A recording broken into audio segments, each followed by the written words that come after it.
It's official. Just like Vladimir Putin, the president of Russia, promised, he has signed a nuclear decree authorizing the use of nuclear weapons against Ukraine in specific circumstances. He hasn't done this yet. There's a reason why. We're going to talk about it in this video, and we're also going to talk about what's going on with the sabotage of those undersea cables. Let's talk about all this and more. First, Ukraine today has deployed and fired its first ACATMS missiles. Those are the Army Tactical Missile Launcher Systems, missiles, it's a whole mouthful there, to strike deeper within Russia. They ended up striking a military facility about 115 miles into Russia. This is new. This is something that Donald Trump has actually promised that he could use as a threat against Russia as well in negotiations, that we would unlock the opportunity for Ukraine to use longer range weaponry. Now, Biden ended up taking that and using it before Donald Trump could get in to do his negotiations to start essentially allowing Ukraine to attack Russia and potentially, as some were saying, escalate tensions in Ukraine and Russia before the Trump inauguration. We know the Biden administration is sending floods of additional aid to Ukraine and trying to get as much through as possible before the inauguration. At the same time, Ukraine is trying to build out its own supply chains independent of the United States by not only building its own domestic supply chain, but also partnering with countries like Canada, Japan, South Korea, who basically, if South Korea is supporting Ukraine, could be fighting North Korea indirectly, which is really weird since we now have about 10,000 North Korean troops inside of Russia, especially trying to help clean up, in their words, the Kursk region, which is currently invaded by Ukrainians as they have moved into Russia. Keep in mind, Russia currently has control-ish of about 18 to 22% of Ukrainian territory, and that progress has not stopped despite Ukraine entering into Russia.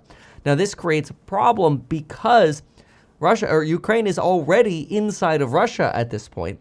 Now they're firing long-range missiles, and just this morning they fired a long-range ballistic missile at a military facility where they detonated ammunition. This is in the Bryansk region, specifically just outside of the city of Karachev. Putin responded to this attack, and he said he would do this by signing a decree that would allow Russia to fire nuclear weapons in response to a, quote, massive conventional attack on its soil, including by drones. Now, obviously, there's no particular definition as to what a massive conventional attack is on its soil. It's assumed that that is a higher standard than the attack that is currently taking place on its soil in Russia, though Putin's the one who makes that decision. And this idea that it has now included drones is really interesting because it sort of expands this battlefield to, if Ukraine sends, let's say, a swarm of drones into a city, it's possible that Russia could use strategic or tactical nuclear weapons to attack Ukrainian positions to push them back. Russia has weapons that could travel substantially further than what Ukrainians have, and that could be some are saying, Hiroshima moment for Ukraine. Now, obviously, we're not expecting that size of warhead to be used, but any use of nuclear weapons would change the game. So what's happening this morning? Yields are falling. Bonds are generally deemed to be a risk-off asset, a safe haven asset. So when people buy bonds, German bonds, you're seeing German bond yields come down, you're seeing US bond yields come down. So as people flock into bonds for safety, bond yields start falling. Personally, I think this is a great time to start considering maybe even options on ticker symbols like TMF or TLT. But then again, I've been saying that for a hot minute already because I think we're trending towards a recessionary slowdown, whether it's a full recession or not. I think we're trending towards a recessionary slowdown, and I don't think that stimulus efforts from governments will actually really help get us out of that rapidly, especially since artificial intelligence might actually reduce the need to continue hiring folks and therefore reduce that velocity of money. But anyway, focus on Ukraine for a moment. Geopolitical tensions typically create buy the dip opportunities in risk assets. That could be stocks, it could be crypto, or otherwise it could be an opportunity to take profits in bonds or gold for some. However, escalating tensions are a problem, and they could really boil over. We generally think of tensions in war as having the potential to light a tinderbox, much like what happened when Hamas attacked Israel. We went from sort of more generic, occasional rocket attacks against Israel to essentially all-out warfare against the Houthis in Yemen, Hamas in Palestine, specifically the Gaza Strip, and then, of course, Hezbollah in Lebanon to the north. But now there's also talk about potential sabotage in the Baltic Sea. Yesterday, 2 data cables were sabotaged in the Baltic Sea. Now, the defense minister of Germany says that these are sabotaged by Russia. Others say, this was just an external impact with no indication that it's definitively Russia. Now, the defense minister doubts this and thinks that Russia is indeed involved. Now, these cables are worth noting are cables that can transmit about 144 terabits per second, which is crazy. I mean, that's a lot. These are like huge fiber optic cables. Okay, if I divide that by 8, 18 terabytes per second. Wow, that's like a 1 terabyte hard drive per second. Pretty crazy. Actually, I'm sorry. That's like 18 terabyte hard drives per second. Anyway, this is the first damage these cables have sustained since they were installed in October 2015. And installation ended in about 2016. They're undersea cables. They're called submarine cables, not because the cables are in submarines, but because they're under the water. Anyway, they were damaged closer to Sweden, closer to a busier seaport, which some are saying, oh, see, you know, that's just accidental because it's a busier seaport. But then again, these underground or underwater cables are designed to pass by busy sea traffic without being damaged. So I think this is why the defense minister of Germany, Pistorius, doubts this and suggests Russia is involved. So Finland is now investigating this. Interesting. There are also now memes circulating in Ukraine that soldiers are preparing to go home within 24 hours of Donald Trump's inauguration because he says he's going to end the war. And as Foreign Affairs reported, J.D. Vance said in 2022, I don't really care what happens in Ukraine one way or the other.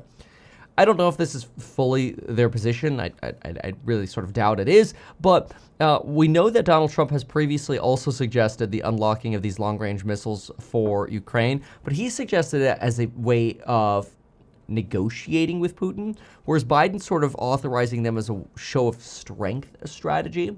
And it's going to be interesting to see what this escalates into. Russia, by the way, has just reported that Ukraine fired 6 ACAT missiles in the Bryansk region. And this is just obviously, a day or two here after, it's about a day and a half, after longer range missiles were finally authorized to be used by Ukraine from the United States. All of this is now leading some people to argue that Ukraine should just be added to NATO before Donald Trump takes office, which would then basically put the United States, via an attack on one is an attack on all, in direct conflict and war with Russia immediately, unless, of course, Russia immediately pulled back simultaneously almost. But some are arguing that this should be done to help institute a no-fly zone over Ukraine and gain control of the war and essentially end the war immediately. Although this would really go counter to Putin's desires of having some kind of buffer zone between the two regions. Though let's be real, he's also trying to get the energy resources around the Dnipro region and river, specifically because 90% of Ukraine's energy production is on the eastern flank, which borders Russia. It's always about oil and money, isn't it? Anyway, some people are arguing that Donald Trump is actually emboldening Russia here to sign these decrees and escalate the war before Trump gets into the presidency.